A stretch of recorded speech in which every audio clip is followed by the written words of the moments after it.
विज्ञान भारती कक्षा 8 इकाई 2 मानव निर्मित वस्तुएं।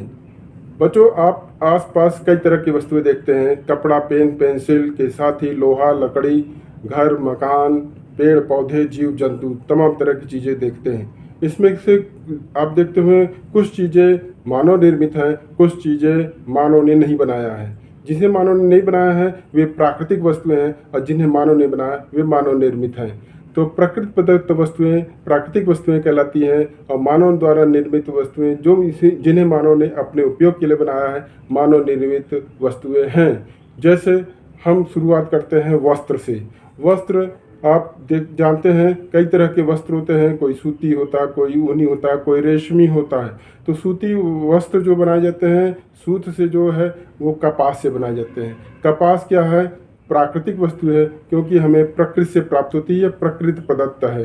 तो यहाँ से जब हम कपास से जब हम सूती वस्त्र बना देते हैं तो इसे मानव ने बनाया है, अपने उपयोग के लिए बनाया है, इसलिए सूती कपड़ा मानव निर्मित वस्तु है।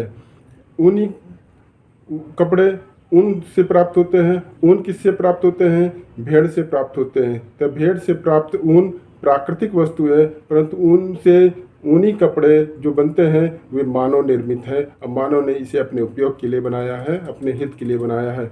इसी तरह से रेशमी वस्त्र जो बनाए जाते हैं वो रेशम से बनाए जाते हैं। और रेशम कहाँ से प्राप्त होता है? रेशम के कीड़ों से प्राप्त होता है, और रेशम के जो कीड़े होते हैं उनसे रेशम प्राप्त होता है। इसलिए रेशमी जो है प्राकृतिक वस्तु है, किंतु उससे रेशमी वस्त्र मानव निर्मित वस्तु है। परंतु मानव ने कुछ ऐसे भी रेशे प्राप्त किए हैं जिसे प्रकृति से नहीं प्राप्त किया है, मानव ने इसे बनाया है। ऐसे रेशों को संश्लेषित रेशा कहते हैं, जैसे टेरिलिन, नायलॉन, डेक्रान, रेयान। ऐसे रेशे हैं जिन्हें मानव ने बनाया है। इन रेशे बहुत ही मजबूत, आकर्षक और टिकाऊ होते हैं। अगर हम भवन की बात करें, भवन में ईंट, बालू, सरिया, सीमेंट इत्यादि का प्रयोग होता है। तो सरिया, ईंट ये मानव निर्मित वस्तुएं हैं, जबकि बालू प्राकृतिक वस्तु है। हाँ, एक बात ध्यान रखने वाली है कि सीमेंट से जब मकान बनते हैं तो सीमेंट को 1 हफ्ते तक नम करने की ज़रूरत है, पानी से भिगाने की ज़रूरत होती है। अगर आपने 1 हफ्ते तक पानी से नहीं भिगाया तो मकान कमज़ोर बनते हैं, इस बात का ध्यान रखिएगा। अब हम आते हैं घरेलू सामानों में। घरेलू उपकरण में आपने देखा होगा चाकू है, गैस है, गैस सिलेंडर है। ये सब क्या है? मानव निर्मित चीज़ें हैं। इसी तरह से परंतु जो सब्जियां हैं वो हमें प्रकृति से प्राप्त होती हैं, इसलिए प्राकृतिक वस्तुएं हैं। अब हम आते हैं दवाइयों पर। हम बीमार होते हैं, दवाइयां खाते हैं। बहुत पहले हम प्रकृति से जो पौधे, औषधि पौधे होते थे, उनसे जड़ी बूटी इत्यादि प्राप्त करते थे। तो जड़ी बूटी जो प्रकृति से प्राप्त होती है उसे प्राकृतिक वस्तुएं हैं, प्राकृतिक दवाइयाँ हैं। और जो हम एलोपैथी यानी कि रसायनों से बनती हैं वो मानव निर्मित हैं, जिसमें आपकी एंटीबायोटिक, एनाल्जेसिक जैसी दवाइयाँ मानव निर्मित हैं। अभी हमने संश्लेषित रेशे की बात की, तो संश्लेषित रेशा होता क्या है? संश्लेषित रेशा उच्च अणुभार वाले बहुलक यौगिक होते हैं। अगर आप एक संश्लेषित रेशा लें और एक सूती कपड़ा का रेशा लें, दोनों को तोड़ने का प्रयास करें तो सूती कपड़े का जो रेशा होता है टूट जाएगा, बहुत आसानी से टूट जाएगा। जबकि रेयान, लाइलॉन के कपड़े उनके रेशे नहीं टूटते हैं, वो मजबूत और टिकाऊ होते हैं। सूती कपड़े को अगर भिगा दीजिए तो जल्दी नहीं सूखते हैं, जबकि नायलॉन, रेयान, डेक्रान के कपड़े, टेरिलिन के कपड़े जल्दी सूख जाते हैं। ऐसा क्यों होता है? ऐसा इसलिए होता है कि सूती कपड़े पानी को एब्जॉर्ब कर लेते हैं अपने भीतर, और उनको काफ़ी देर तक रोके रखने की क्षमता होती है। उनमें आसंजन बल ज़्यादा होता है। उन कपड़ों के रेशों में पानी के अणुओं के बीच में और इनके सूती कपड़ों के जो आसंजन बल होता है ये मजबूत होता है, इसलिए कपड़े इनके ज़्यादा देर तक भीगे रहते हैं। जबकि संश्लेषित रेशों से बने हुए कपड़ों में जो आसंजन बल रहता है पानी के अणुओं के बीच, रेशों के अणुओं के बीच में, वो बहुत ही कमज़ोर होता है, झटकने पे ही निकल जाते हैं, इस तरह से जल्दी सूख जाते हैं। अब हम आते हैं प्लास्टिक पे। प्लास्टिक क्या है? प्लास्टिक भी एथिलीन एसिटिलीन के उच्च अणुभार वाले बहुलक यौगिक होते हैं, जिसे बेकेलाइट, पॉलीथीन, पीवीसी, पॉलीवाइलिन क्लोराइड इत्यादि। ये प्लास्टिक हैं। प्लास्टिक भी दो तरीके के होते हैं, एक थर्मोप्लास्टिक, एक थर्मोसेटिक प्लास्टिक। जो थर्मोप्लास्टिक होते हैं वे बार बार गर्म करने पर मुलायम हो जाते हैं, और जो थर्मोसेटिक प्लास्टिक है बार बार गर्माने पर वो मुलायम नहीं होते, एक बार बन गए तो बन गए। इसी तरह से थर्मोप्लास्टिक बार बार बनाए जा सकते हैं, उनका पुनः चक्रण किया जा सकता है, जबकि थर्मोसेटिक प्लास्टिक बार बार रीयूज नहीं किए जा सकते हैं, उनका पुनः चक्रण संभव नहीं है। इसी तरह से प्लास्टिक जो होते हैं, जो कचरे के रूप में जब बदल जाते हैं तो ये कई हजार वर्षों तक पृथ्वी में बने रहते हैं। इसलिए प्लास्टिक का प्रदूषण सबसे गंभीर प्रदूषण है, क्योंकि यह डिग्रेडेबल नहीं होता है। सूती कपड़ा हो या कापी किताब पेन पेंसिल हो, ये डिग्रेडेबल होते हैं। लकड़ी उकड़ी सब जैव अपघटक द्वारा अपघटित हो जाते हैं, किंतु प्लास्टिक अपघटित नहीं होते हैं, ये डिग्रेडेबल नहीं होते हैं। इस तरह से प्लास्टिक कई हजार वर्ष तक मिट्टी में पड़े रहते हैं। तो इसी में दो तरह की बातें होती हैं, जैव निम्नीकरण वस्तुएं, जैव अनिम्नीकरण वस्तुएं।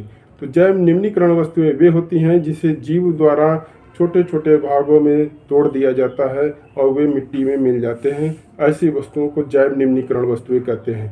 जैसे कि आपका ये कपड़ा हो गया, कागज हो गया, लकड़ी हो गई, ये जैव निम्नीकरण है, क्योंकि ये बायोडिग्रेडेबल होती हैं, जैव द्वारा छोटे छोटे टुकड़ों में तोड़ दिए जाते हैं, ज़मीन में मिट्टी में आसानी से मिल जाती हैं। जबकि कुछ ऐसी वस्तुएं हैं जिन्हें जीव पर क्रिया नहीं होती है, जीव उन्हें तोड़ नहीं पाते हैं और वे मिट्टी में हजारों सालों तक पड़ी रहती हैं। ऐसे पदार्थों को जैव अनिम्नीकरण वस्तुएं कहते हैं, जिसमें आपका प्लास्टिक सबसे महत्वपूर्ण है, लोहा, सभी धातुएं जैव अनिम्नीकरण होती है। आइए हम कांच की बात करते हैं। कांच कई तरह के होते हैं। चश्मे में भी कांच का प्रयोग होता है, इसमें भी पदार्थों में भी वस्तुओं में भी कांच का प्रयोग होता है। खिड़की के शीशे में भी कांच का प्रयोग होता है। अब चश्मे भी कांच के शीशे का प्रयोग होता है। तो कांच क्या है? कांच कोई यौगिक नहीं है।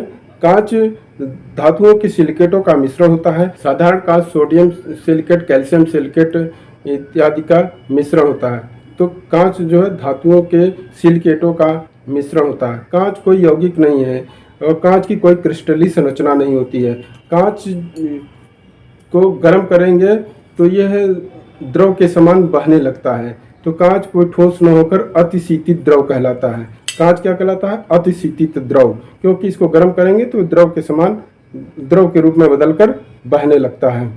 कांच के गुणों के अवयवों के आधार पर कांच कई तरह के होते हैं और ये लगभग 4 प्रकार के होते हैं। साधारण कांच यानी मृदु कांच, कठोर कांच, फ्लिंट कांच, फोटोक्रोमिक कांच। तो हम साधारण कांच की बात करते हैं। साधारण कांच है वे कांच होते हैं जिसमें सोडियम कार्बोनेट, सिलिका और चूना पत्थर मिलाया जाता है। इस साधारण कांच से आपके खिड़की के शीशे, बोतल इत्यादि बनती हैं। कठोर कांच पोटेशियम कार्बोनेट, चूना पत्थर और सिलिका का बनाया जाता है और ये कठोर कांच जो है से आपका बीकर बनता है। प्रयोगशाला के जितने भी फ्लास्क, बीकर, परखनी बनते हैं कठोर कांच के बनते हैं। इसके बाद आता है फ्लिंट कांच। फ्लिंट कांच से जो है इसे प्रकाशीय यंत्र बनते हैं, प्रिज्म आदि बनता है। तो और दृष्टि दोषों को दूर करने के लिए जो कांच प्रयोग किए जाते हैं वे फ्लिंट कांच के होते हैं। फ्लिंट कांच में sodium carbonate, potassium carbonate, silica, boric oxide मिलाया जाता है। एक कांच है फोटोक्रोमिक कांच। वैसे धूप के चश्मों की भी बात कर लेते हैं। धूप के चश्मे में भी जो सीरियम ऑक्साइड मिलाया जाता है ये स्थायी रंग प्रदान करता है, गहरा रंग प्रदान करता है। इसे धूप के चश्मों में जो धूप के चश्मे प्रयोग किए जाते हैं इसे रोशनी आँख में ज़्यादा नहीं जा पाती है, हमें गर्मी से भी बचाता है। तो परंतु ये जो सीरियम ऑक्साइड है यह छाया में भी गहरा रंग रहता है, धूप में भी गहरा रंग रहता है, इसलिए आजकल इसका प्रयोग नहीं हो रहा है, बल्कि आजकल फोटोक्रोमिक कांच का प्रयोग हो रहा है। फोटोक्रोमिक कांच में सिल्वर आयोडाइड मिलाया जाता है। सिल्वर आयोडाइड जब धूप में जाते हैं तो सिल्वर अलग हो जाता है, आयोडाइड अलग हो जाता है, विघटित हो जाता है और सिल्वर जो है गहरा रंग प्रदान करता है, इसलिए धूप में फोटोक्रोमिक कांच गहरा रंग रहता है। जबकि जब हम छाया में आते हैं तो सिल्वर आयोडाइड पुनः संयोग करके सिल्वर आयोडाइड बना देते हैं। इस तरह से कांच हल्के रंग का हो जाता है। तो कांच में भी कई तरह के रंगों का प्रयोग किया जाता है। तो कांच में जो रंग प्रयोग किए जाते हैं वो इस तरह से कि उनमें रसायनों का प्रयोग किया जाता है। अगर फेरिक ऑक्साइड का प्रयोग करेंगे तो हल्के नीले रंग का प्रयोग करेंगे, नीला रंग प्रदान करते हैं। हल्का नीला रंग फेरिक ऑक्साइड के कारण आता है। कोबाल्ट ऑक्साइड का प्रयोग करेंगे तो गाढ़ा नीला रंग प्राप्त होता है। गाढ़ा नीला करना हो कांच को तो कोबाल्ट ऑक्साइड का प्रयोग करते हैं। सीरियम ऑक्साइड और कुप्रस ऑक्साइड पीला रंग प्रदान करते हैं। क्रोमियम ऑक्साइड हल्के हरा रंग प्रदान करता है। तो जो आपने रंग बिरंगी चूड़ियाँ आदि देखी होंगी, इन्हीं ऑक्साइडों का प्रयोग किया जाता है।